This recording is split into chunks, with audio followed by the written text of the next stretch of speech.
Recognize this guy? That's me. This is also me. Turns out, I've loved food and cooking ever since I was a kid.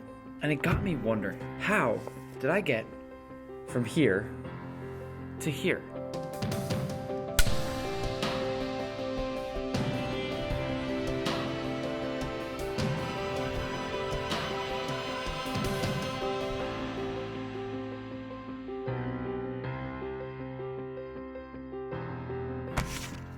This is the most personal video I've ever made. The photos in here, my mom almost wouldn't let me borrow them just to make this video. So because of that, I'm doing this whole video by myself. And we're gonna start way back from the beginning. My love for food all started with my grandmother. She's the one right in the middle there with the green shirt on and the apron. Every single photo I seem to find of her, she has an apron on. And we actually still have her recipe box. And someday, I'd love to go through the entire thing, cook every single recipe in there, and taste it all again. I really wish I remembered eating some of her food. But another person I remember learning a lot from was my great-grandmother. Here is a photo of me giving her this cookie that I made for her 90th birthday. And fun fact about her is that she actually lived until 101. The third person that I think about when I think about where did I get my love for food is my grandfather, right here. He was Persian, and I looked everywhere with my family. We couldn't find any photos of him actually cooking because he didn't really cook that often. But what he did know how to do was make rice. Every time he'd make rice, we'd all go into the kitchen and we'd huddle around him. It was like he was this magnet that brought everybody right into the kitchen around this one pot, and all he was making was rice. But he was good at it. This is my mom, and as you can see, she is very pretty, and she's the best mom ever, but when it comes to cooking, my mom still to this day jokes that we would know dinner was ready when the fire alarm went off. And this, right here, is my dad. He actually didn't really cook that often, but as you can see, he got me Dunkin'. I don't think I've ever seen a happier kid than this right here. The one thing is, even with all these photos, and between talking to my family and doing research on my own, we can't exactly seem to figure out the very first day that I actually cooked something.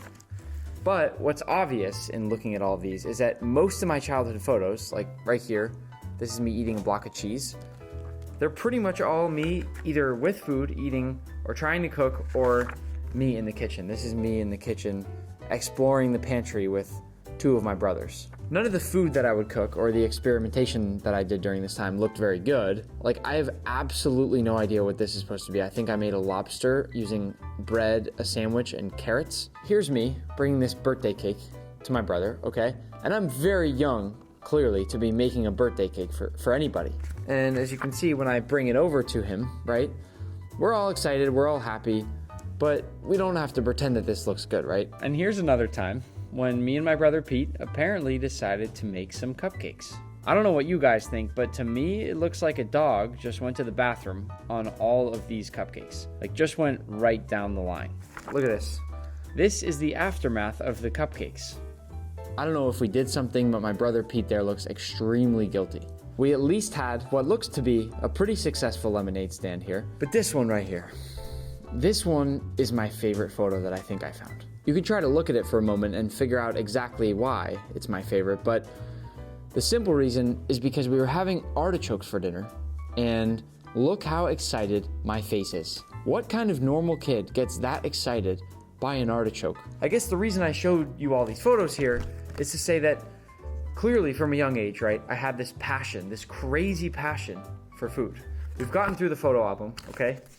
But it gets better. So during the holidays, my family, like many families do, would often get together to celebrate. And at some point in time, at a very young age, I started making menus. These are copies. My mom was too nervous to give me these, and I think she's probably right. I probably would have spilled something on them. I would have lost them. It was a good call by my mom. And I've got a couple of these. So this just looks like a dessert menu, a simple dessert menu. We were having brownies. I spelled that wrong. These things always throw me off. Remember this right here, okay? Now the next menu gets a little bit more advanced. On the top there, that's my mom's handwriting. I think she put a note to remember what it was. The rest is all me. Apparently, in my mind, by me helping to cook some of this stuff, and I'm sure I wasn't helping much at this age, I thought that I could charge them. and make money off of my family, which is kind of messed up. This menu here, you can see, starts to get even more advanced. And it looks like I started breaking these into courses. So we've got this curried cauliflower soup, which I know I didn't give my mom too much credit earlier, but she made an amazing cauliflower soup with toasted pine nuts. I have a few problems with this menu here. First of all, why is there a lightning bolt on there? I don't even know what this is. It looks like a logo for a car or something like that. I have no idea what this is. And remember, I'm not making all of this food. I'm writing down a lot of the things that the different family members are bringing, and then I'm usually contributing 1 or 2 dishes to the overall menu. Going into the final menu now. This is where things have really gotten advanced. The Santa actually makes sense given that it's Christmas. So I've gotten better there. And I'm not trying to do anything fancy anymore, right? I've got the main courses and I've got the desserts all in one menu for people. And look at this, the best part. I had it now so it could be folded to be put at everyone's placemat. And I put everyone's names on them on the outsides. So I love the progression of those menus over time. And let's remember what this video is all about. There is still no social media in my life whatsoever, right? I'm 7, 8, 9, 10 years old at this time, just messing around in the kitchen. I haven't asked any of my friends on YouTube whether or not they had these same kind of passions when they were kids of the things that they're now doing on YouTube, but I wouldn't be surprised if these guys loved playing sports and doing trick shots when they were kids, or if he always loved finding the latest and greatest technology, or if his favorite subject in school growing up was always science class. I mean, it would all make sense. But we're gonna fast forward now to when I was in middle school. In 2009, Facebook had just become popular, and a year later, in 2010, is when Instagram was created. All in this same time period, I got my first cell phone, which, thanks to my mom, I still have. But as you can tell from this thing, it didn't have any social media. So, even though things like Instagram and Facebook were now available, I still had no way to get on them, and because of that, was nowhere closer to getting on a place like YouTube. During high school, I got my first job working in a restaurant. This was an Italian restaurant in my home state of Rhode Island. At one point, it actually won the award for Best Fast Casual Restaurant in the entire world. It was famous for inventing grilled pizza, which is still my favorite type of pizza anywhere in the world. It's this beautiful, chewy, flavorful pizza that's made over a charcoal grill, and the recipe that they used when they opened the restaurant is still the exact same today. I have to admit, most of my time at the restaurant was spent sweeping the floors, but I got really good at it, and I was proud of that. But in 2015, I started college, and 1 year later is when I first created my YouTube channel, the same one that you're actually watching right now. But I hadn't created it to post videos. I just created it so I could watch videos and it would save my preferences. It would know what I wanted to watch. I remember watching Gordon Ramsay a lot, especially his video on how to master the basic cooking skills or how to make a nice classic beef Wellington, and I loved seeing all of his best steak recipes too. To learn more and more about food, I remember also getting really into different food or cooking related movies. Obviously by that time I'd already watched over and over my favorite movie ever, Ratatouille, but I also loved the movie Chef, which has now become one of my all-time favorites, and I also loved the movie Burnt. It was a little bit more intense, but it showed the behind the scenes of what it's like for some people who live the life of a chef. My mom also had me watch this other movie called Julie and Julia, which is about this woman who attempts to cook all 524 recipes in just 1 year from this cookbook done by this famous celebrity chef named Julia Child. One summer during college, I got this job at a 3 Michelin-starred restaurant in California called Benu. The dishes at this restaurant were incredible. So much time and care went into every single dish and every single ingredient there, even down to things as basic as the butter that they serve with their bread for the first course. At this restaurant, I was still young, and it was so intense that I was mostly doing prep. But one night, this one chef unfortunately cut his finger and had to go off to the hospital, so I got to step in to his station for the evening. And I remember burning off all of my fingerprints while making this fake shark fin soup dish that they had there. And I remember still going home and being so happy. And that was one of the moments where I knew how much I loved food. At this point in my life, I had still never posted a single YouTube video, but that was about to change. When I was in my 3rd year of college, I was walking to class just like any other day, and I passed this poster for MasterChef. I remember the exact spot where it happened, and I can't remember exactly what the poster looked like, but it was probably something like this. And whatever it was, it had me convinced. A few weeks later, I went to the audition, and a little bit after that, I was doing all sorts of interviews, and a few months later, I found myself in LA shooting for MasterChef. I didn't know it at the time, but this was my first huge leap towards making food on TV and on the internet. I don't regret any of this, but To finish MasterChef, I had to sort of drop out of college. I did go back and finish. I promised my parents that I would do it, and I did it. But suddenly I found myself going from cooking in my dorm room at school and at home to cooking with 100 people around me and all sorts of cameras in my face. The competition itself went well. I made it all the way to the finale before losing in the final round and missing out on the MasterChef trophy and the $250,000 prize, which would have been nice. But I'm a firm believer that everything happens for a reason. It's hard to believe sometimes in the moment, but I really do believe it.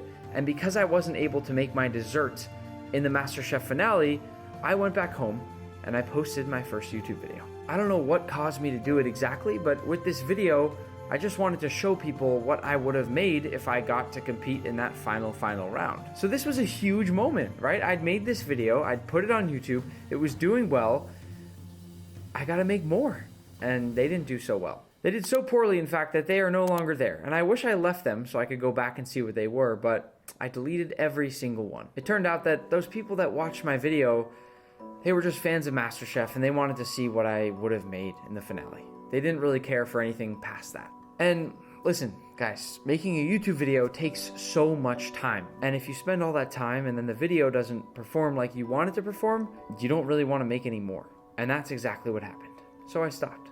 But then, COVID hit. Probably just like you, I was stuck at home. And I cooked a lot. I did this really fun thing actually, where I would pick a location from anywhere in the world, and I would cook food from there for a week or a month. I did a month of Japanese food, I did a month of Thai, some Indian, some Peruvian, and at this point in time, I'm sure you all remember, but this is when TikTok suddenly became really popular. There were tons and tons and tons of these viral trends that were happening, but none of it really made sense to me, and I wasn't that interested. So as quickly as I had downloaded the app, I deleted it. Then one day, no idea why, I decided to buy a hamster. We went to the pet store and we looked at all the different hamsters that they had, and we picked the quiet one that was sort of sitting in the back of the crate. We named him Pesto. But most chefs, they care a lot about the food that they eat and that the people around them eat, and because of that, I decided right off the bat that I wasn't going to feed Pesto any of that disgusting hamster kibble. I started cooking him these cute little tiny hamster meals, and for whatever reason, we re-downloaded TikTok and filmed it one time, and we posted a video. That first ever video we made got 1 million views, and I couldn't believe it. Even when we brought Pesto to the veterinarian, they all knew who he was. He passed away about 2.5 years later, but if you scroll all the way to the bottom of my TikTok page, you'll see that a few of those videos with Pesto are still there. I'd had so much fun making those videos on TikTok that I decided to keep going. In 2020, I made this video making chocolate from a cacao pod, and it went crazy.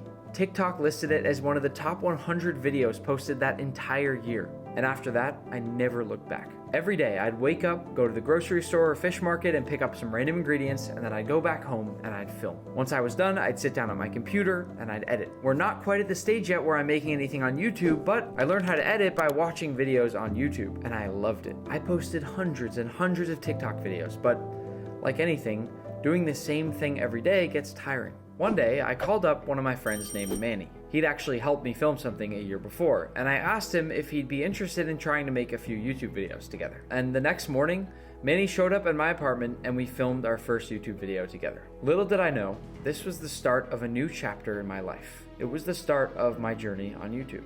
Fast forward to now, and here I am in my studio. Nowadays, about 95% of my life revolves around making YouTube videos. And listen carefully, because I'm gonna let you in on a few more secrets. If you're gonna be a YouTuber, and I'm not saying that you have to be or should be or anything, I'm just saying how it is, you must first accept that you're gonna completely give away your privacy. Once you open up your life like that, there's no turning back.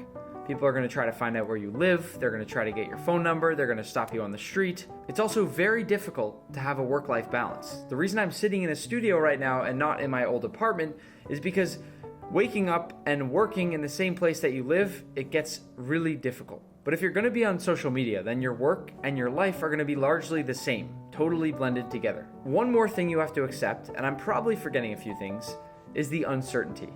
There's going to be really big highs and really big lows. One very easy example is the money. I feel like people always think that creators are making crazy amounts of money all the time, but that's not the case.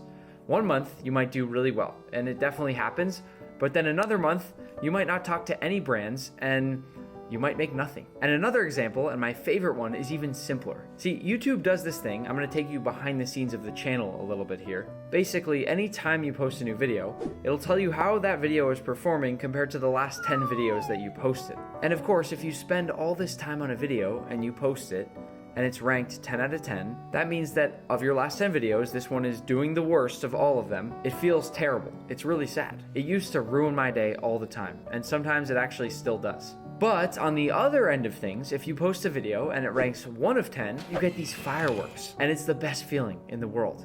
You've put all this time into a video and it's crushing it. It may seem like something so simple and maybe almost kind of dumb, but I can tell you personally, and from a lot of other friends in the YouTube space, that this 1 of 10 ranking, it means a lot to us. And it's almost like seeking approval from somebody. You really want to get that 1 of 10. If you watching right now are in Gen Z or a millennial, most of your peers' top career aspiration now is being an influencer. And after telling you the entire story, the very personal story of how I got right here, right now, I am telling you that being a YouTuber is really fun, and I love it. But just like any other job, it comes with highs, it comes with lows, it comes with everything in between. When I was a kid, I remember so many people telling me, do what you love and the money will follow. And I always thought it was just such a total joke. I never actually realized that it's totally true. It wasn't until I actually sat back and realized how much I truly love food. Even though it seems like it was right in front of my face the whole time. Guess what I'm saying is, just follow your passion, because you have no idea where it might lead you.